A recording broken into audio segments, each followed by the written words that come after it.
Hello and welcome to the Business of Data podcast. My name is Catherine King and I'll be your host. In this podcast, we chat to senior executives from a range of departments, industries and functions, all about their passions, experiences and challenges within data analytics.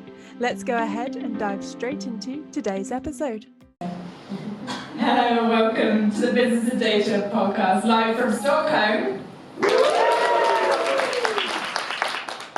Brought to you by Corinium Global Intelligence. Now, today I am joined up on stage by the wonderful Maija, Hovila, who's the Chief Analytics Officer for Cone. And today we're going to be talking all about bringing data to the business in practice. Now, if you haven't had the pleasure of having a chit-chat to Maija quite yet, a few intro facts to get you up to speed. So, Maija joined Cone in August 2019. Prior to this, has worked within a number of well-known brands, including Unilever and Capgemini as well. Now, if you can't find Maija at her work desk, you'll most likely find her training for an Ironman World Championship. What an intro fact that is. Maija, thank you for jumping up on stage with me. Thanks for having me. Well, I've got to ask about the Ironmans. Where did that start? Well, I don't know if everybody knows what Ironman is. It's a triathlon race which consists of 3.8 kilometers of swimming, 180 kilometers of cycling, and a marathon, so 42 kilometers of running. And you do that all in one go. And the World Championships are actually in Hawaii. And there's a qualifying races where you qualify, and I just qualified in Barcelona in October for next year, so next October. I will be then racing in Hawaii in the heat of the lava fields. Where that started? I guess I've been kind of like an athlete all my life. So I started with alpine skiing when I was 7, and kind of got to a stage where at the age of 17 I went to the Youth Olympics representing Finland.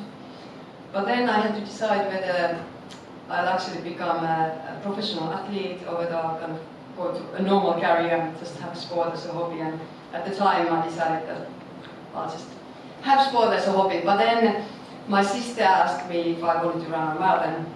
I had no idea what marathon was. I said yes before even knowing, and then found out that it was 42 kilometers of running. But then with a bit of training I actually became quite good at it, and I won the national championships for students in Finland in 2004. But then had a foot injury and had to kind of do cycling instead of running, and then a friend of mine suggested that I should go and do an Ironman race. And I had no idea what it was. And then I googled it, it's like, what? I don't know how to swim. 3.8 kilometers in overwater is quite a long swim. Yeah, I know how to cycle, but I'm not really a cyclist. The running part would be an easy one. But then I decided that I'm going to go, and it was the national championships in Finland that I then signed up to. And it so happened that I won the national championships. That was my first triathlon race. So that's how I then got into that. And then that was 07. I did a few races after, and then we moved to London. And work was really busy, so I didn't really race for a few years until 2017 when I got back into it and then managed to qualify for the Hawaii. And then it's kind of been a bit this, I think people often ask like, can you have it all in your life? And I think it's a bit of a balance. So quite often if I change roles, first couple of years I kind of like getting in the role, it's really busy and I put all my effort into work. But then at some point it kind of stabilizes, so I have a bit more energy for the training. So it kind of goes a bit of pace. So I think you can do a lot of things, but maybe not everything at the same time. So it's like this time for different things and kind of dividing the energy to the different things.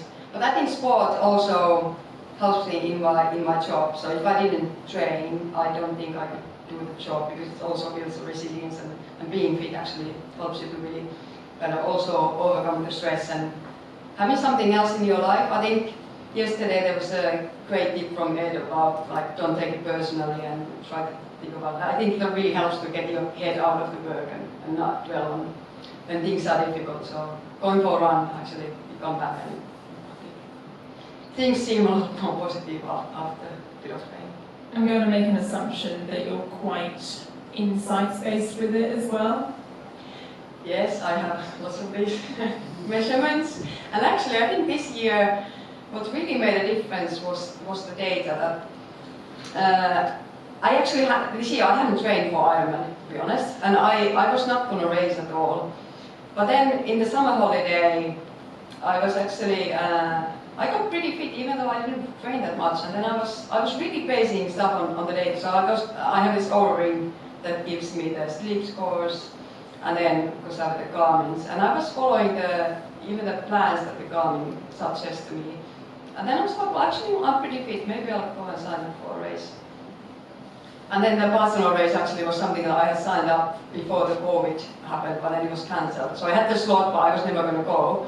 But then I was actually, I think I'm fit enough to kind of finish the race, and it went really well. But what made a difference was that I really I believed the data. Not often I'd be like, yeah, look at the data, and it's like, whatever, I'll still do whatever I plan to do, even if the data was saying something else. Maybe similar to the previous sessions, like confirmation bias, so I only believed the data if it was what I thought already. But this year I really kind of looked at the data and was like, well, maybe I'm too tired to train, maybe it's better to rest. And then even if sometimes it's like I'm not really feeling like it, but then my watch suggested I should be doing some like harder sessions, so I went for it. And that made a big difference. Yeah, no, it's very often it's certainly something that I hear a lot doing these interviews. I always like to start out with a bit of an intro fact, helps just ease into the conversation, but also I think it really does influence who you are as a leader as well, because if you're interested in insights and data outside of work and your passions, etc., it does bleed into your role. So it doesn't surprise me that you've got a bit of an interest in the insights and the analytics behind the data you're producing. Can't say I relate to anything else you just said, considering I got quite out of breath getting up to this floor for the conference, but we move on. Tell me a little bit about what it means to be a Chief Analytics Officer for Cone. Yes, I joined 3 years ago, and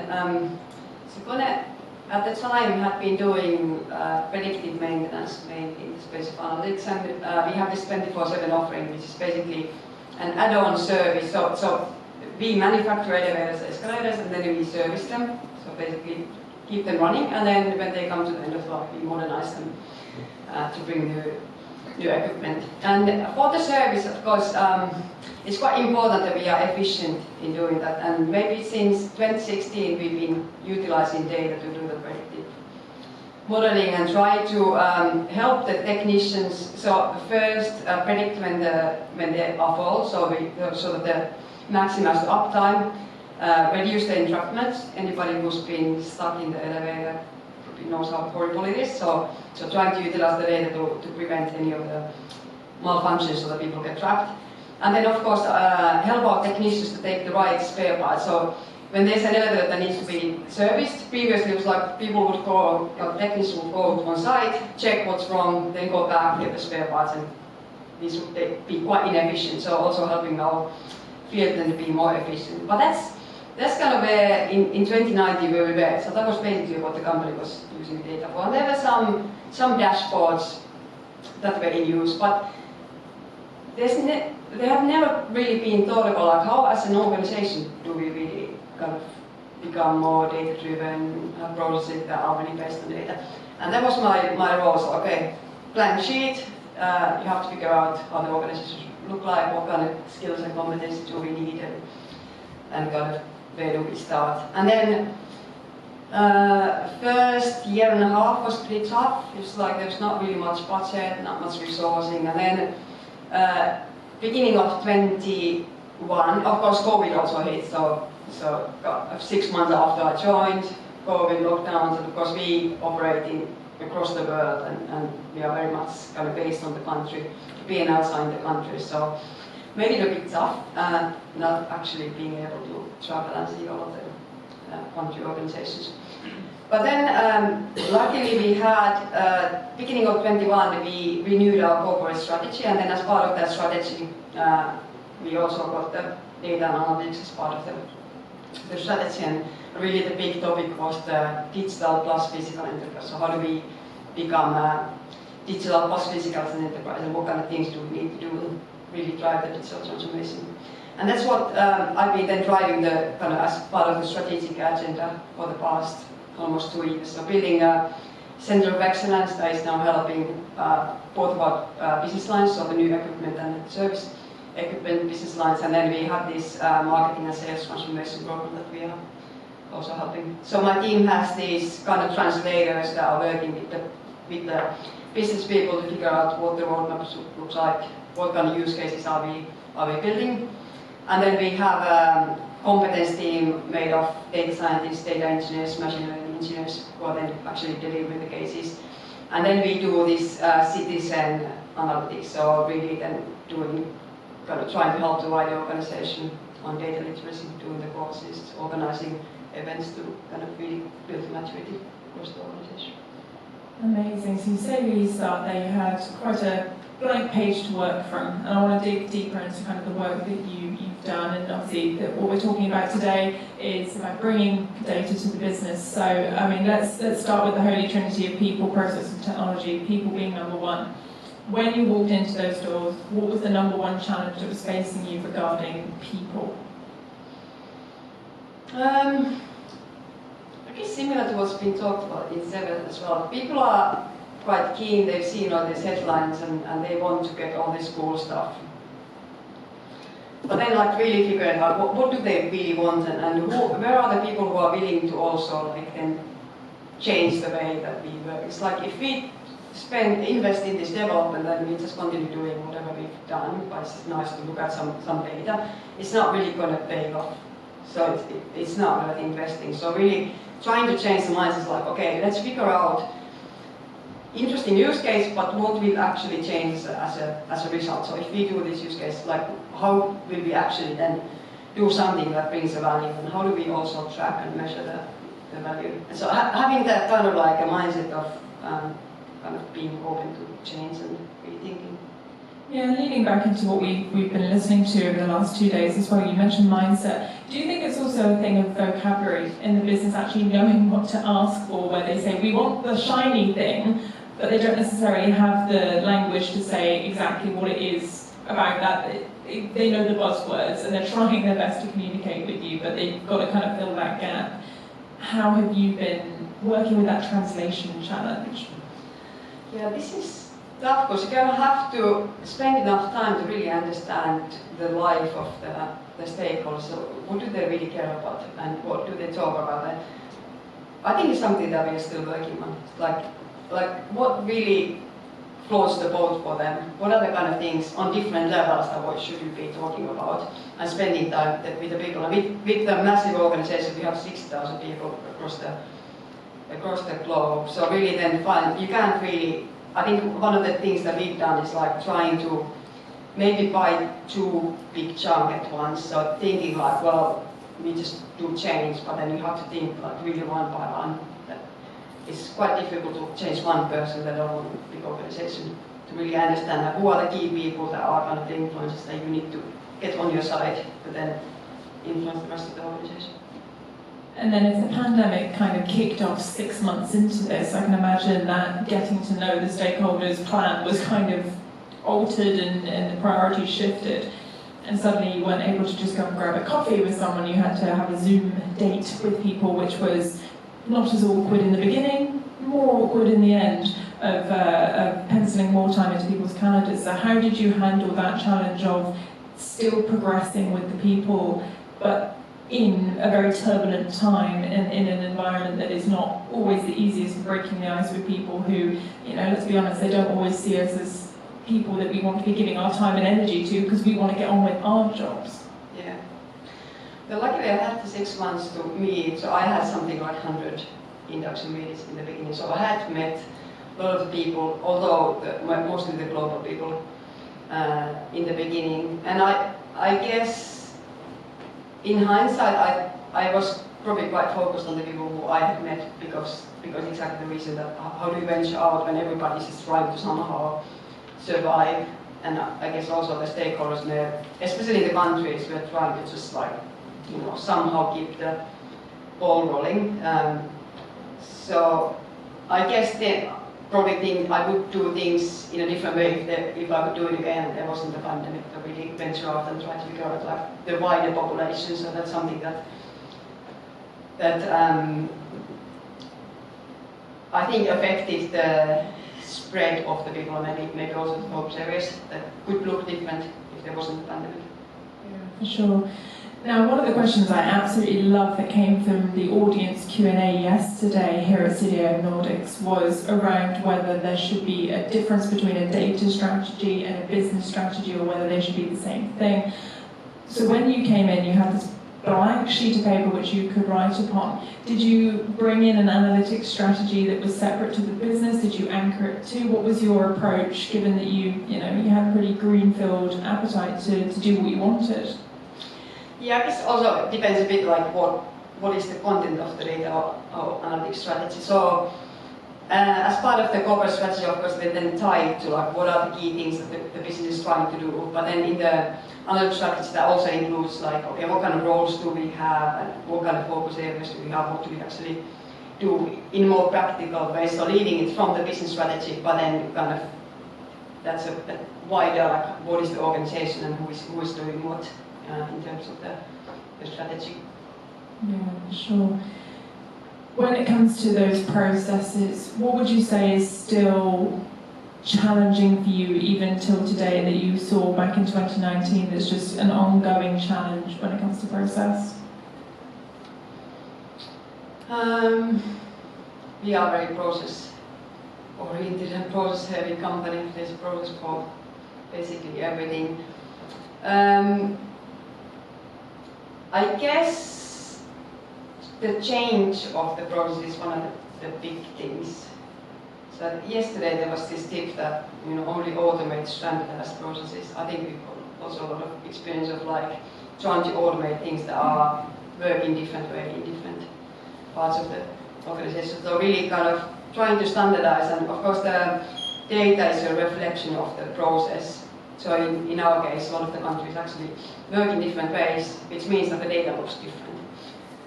And it's kind of this like chicken and egg problem. Of course, the business is not made for data, but it's like the purpose of our business is to make money. So if we go and try to change the country processes, and that means that they are making less money, then they're probably doing something wrong. It's like, what is actually the essential changes that we have to make? And in my previous company, there was, in the consumer goods area, there are different types of companies. Some are very centrally driven, where everything is decided centrally, and then the countries just do whatever the global says. And then there's, in case of Unilever, it's very similar to Kone, which is very much driven by the countries who are making the money. And I think at the time there was a big movement to like local consumers really valuing local products. And then if you're really globally driven, you probably miss the local flavor. So actually the business was not really doing very well. Procter & Gamble, for example, is very globally driven. Was suffering from not being in touch with the local consumers. So this is like, what are you actually trying to optimize? Of course the business is there to kind of be profitable and grow and make money, and then it's like where's the balance of enabling digital transformation by having enough similarities in the core areas what you can then utilize for optimizing for the data and analytics, but then not really trying to break the successful business model. Yeah, it's a really hard balance. Now, we've heard it here at this event, and I've heard it literally all the way around the world, around this technology piece when it comes to bringing data to the business. Very often we do fall foul of using technology as a band-aid to just put it on it and fix it for 5 minutes so I can take a breath. But we know that just buying a technology is not actually going to solve a lot of the problems we've been discussing here over the last 2 days. And we've, even just recently in that panel just before around customer experience, a lot of those pain points can't be necessarily solved by technology, but enabled to. How do we move beyond this kind of band-aid, quick solution, technology type approach that so many of our organisations have just fallen foul of? I guess sometimes you probably need to learn the hard way. If we have a lot of business stakeholders who understand that the way that they've been maybe just ordering things to be fixed with the technology without thinking about the longer term effects is not really working because we can't scale. So we had our previous kind of data platform which came to the end of the lifetime because it just couldn't be scaled anymore. It was just built in the way that it didn't really support the kind of business needs. And I guess you should be trying to influence and have the discussions, but then sometimes it's that you maybe need to have some first-hand experience to really know in a painful way how not to do it. And I think failure is the best learning experience. I don't know if failure is a good word, but basically, like quite often when you do things in the wrong way, that's when you learn the most. And I don't know if there's a way to get through life without failing or doing things in the wrong way.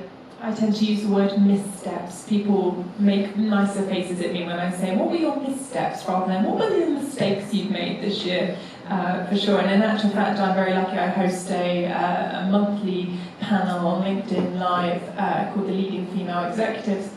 And we did a discussion in January of this year around kind of, what are the biggest missteps you've made? And it was one of the most viewed sessions because people were really keen to hear, what has gone wrong. And I think if we all actually shared these stories a bit more, we'd learn more than actually saying, actually everything went to plan. And you're like, did it though? Are you sure? For sure, so I absolutely believe that. Now, obviously there is a time and place to be deploying technology and bringing it into the organisation. What's your process for working out who to go with? I mean, there's so much choice in the market at the moment. How is there kind of a process or a way that you decide who's best for you? I guess there's so much out there than trying to figure out the puzzle that what is the piece that we need next and how does this entire architecture work together, and then I guess the urgency of need and what kind of course, starting from the need, the business needs and what are we trying to do, and then where do we have the most urgent gaps that we can solve with the current technology, and then trying to face that. Of course, the investment is always not unlimited, so then trying to think about where do we get the most benefit from the investment and how does that support us in the longer term vision. So a big kind of balance of trying to deliver value fast, but then also thinking about where are we going, how do we what does this whole puzzle look like, and what are the pieces that we need to put together now. Fantastic. Well, from Ironmans to analytics strategies through to now technology, we've covered a lot in this episode here, Maija. Now, the final question I ask on every single podcast episode is if there's one thing you want our listeners and our audience here today to bring with them after they've finished digesting all of our content, what's the one thing you would love them to take away from this discussion? I think that all of us, we work in this really tough area, but it's really high expectation. We need to be the superstars, understanding what the business needs, understanding the technology, being able to communicate, do change leadership, manage the teams, and be amazing in all of the areas.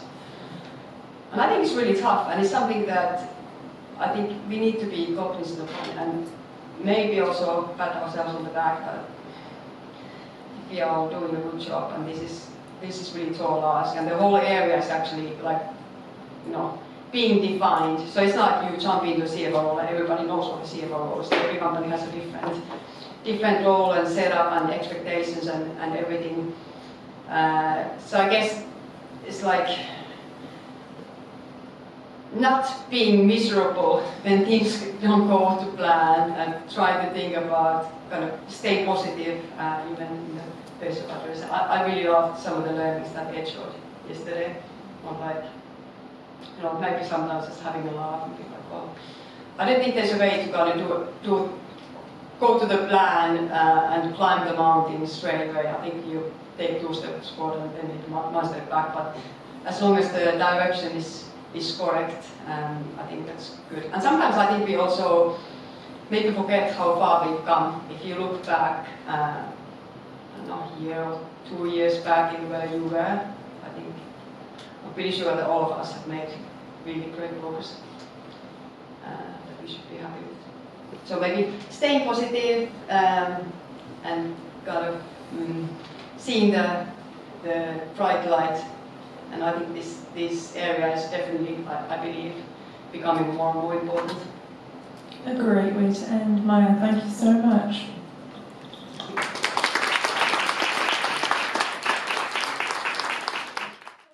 We hope you enjoyed that podcast episode. Do be sure to subscribe and follow the Business of Data podcast wherever you're currently listening to ensure you're always first in line to the latest episode. We'd also appreciate your review as well. So if you are listening on Apple Podcasts, please consider leaving us a review.